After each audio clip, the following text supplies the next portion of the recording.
deixa eu trazer o Theo Cury, porque ele acompanhou essa caminhada de Deltan Dallagnol. Theo, teve de tudo, teve vaia e teve apoio. Teve de tudo, Daniela. Boa tarde para você. Agora conversando um pouco mais de calma depois da pancadaria que foi há pouco, esse trajeto, né? Esse périplo entre o anexo 4 da Câmara dos Deputados para o Salão Verde. Nesse caminho, a gente acompanhou o deputado cassado Deltan Dallagnol, desde o gabinete dele até aqui onde ele fez, agora há pouco vocês acompanharam o discurso dele, se dizendo vítima de uma vingança de setores da política e também do judiciário pela atuação dele durante os anos de Operação Lava Jato em Curitiba. Nesse caminho todo, enquanto a gente acompanhava ele, teve de tudo, teve desagravo, gente apoiando ele e teve vaia também. Uma pessoa gritou pro Deltan, tamo junto, Deltan Dallagnol. Ele agradeceu a pessoa, fez um gesto assim com as mãos e no meio do caminho, entre o anexo 4 e onde a gente está nesse exato momento, uma pessoa passou por ele e gritou, aê PowerPoint, algo que ficou marcado na carreira dele quando ele apresentou uma denúncia contra Luiz Inácio Lula da Silva, uma denúncia que acabou sendo aceita pelo então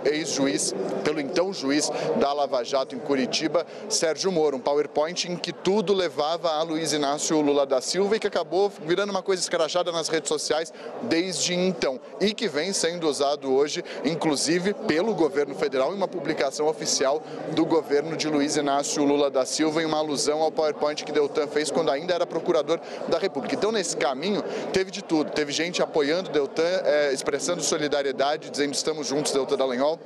Mas também teve quem vaiasse o deputado cassado gritando aê PowerPoint depois da decisão de ontem unânime do Tribunal Superior Eleitoral. E aí, aproveitando que vocês já conversaram, mas é importante a gente dizer, a principal controvérsia da decisão unânime de ontem, de todos os ministros do Tribunal Superior Eleitoral, principalmente a controvérsia principal é o fato de ele não ter processo administrativo disciplinar e é o que diz a letra da lei, expressamente a lei da ficha limpa. Qual que foi o entendimento dos ministros? Que isso não estava em discussão. O que estava em discussão eram os 15 procedimentos variados de sindicância, reclamação disciplinar que estavam na iminência, poderiam ou não, mas estavam, de acordo com o relator do caso, na iminência de transformar-se em processo administrativo disciplinar.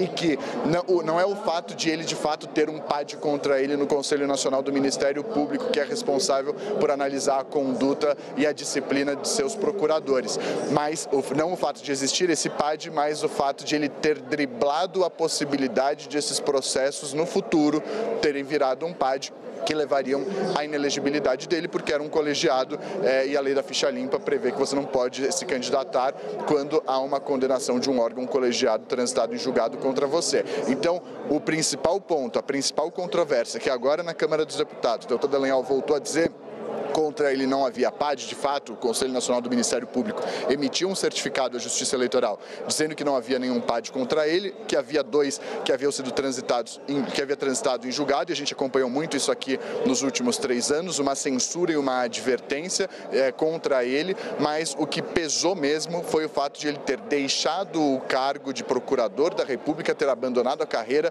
para evitar que esses procedimentos se transformassem em algo mais grave, driblando aí sim, nas palavras dos ministros do TSE, driblando a inelegibilidade. Theo, eu quero te agradecer pelo relato, a tentativa mais do que heróica de fazer essa cobertura ao vivo do início ao fim, trazendo tudo aqui pra gente. Obrigada e, bom, sua noite aí vai ser longa, porque a vida no Congresso hoje vai longe. A expectativa é votar a urgência do marco fiscal, apesar de toda essa espuma. Então, obrigada, meu caro. Tendo qualquer outra novidade, estamos aqui.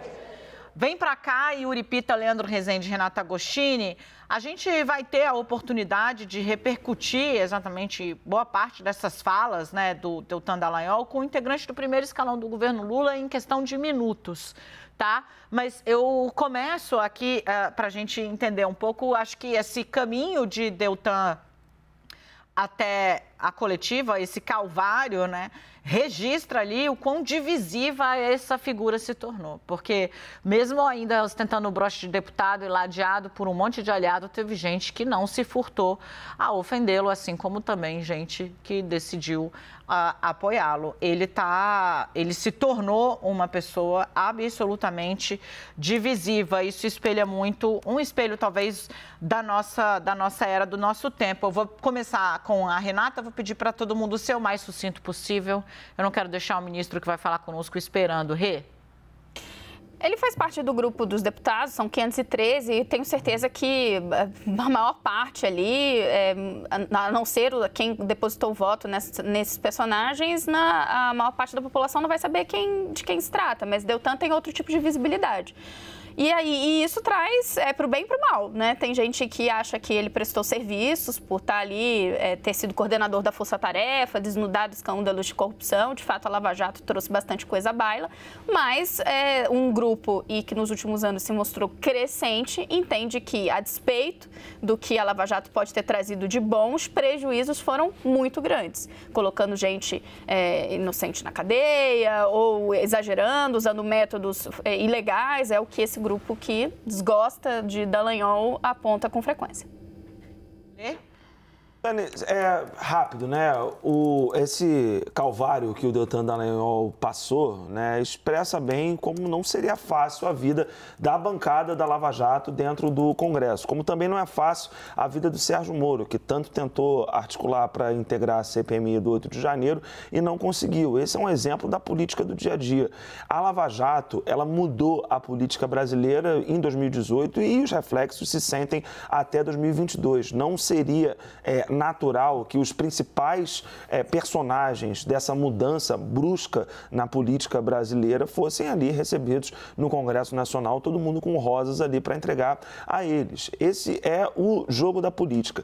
E há um espírito da época também, de 2018 para 2022, embora ainda haja a Lava Jato pairando, né, e a gente está vendo esse é o caso do Deltan como um exemplo disso, você tem uma mudança no espírito da época mesmo. O Deltan avaliava ser candidato em 2018. Se tivesse sido eleito lá atrás, a gente teria numa outra discussão hoje. O se não existe na política, mas eu queria deixar esse componente também, como a época faz diferença até para as interpretações, né, e para as leituras que se fazem de um fim aí breve dessa passagem desse personagem pela política. Yuri?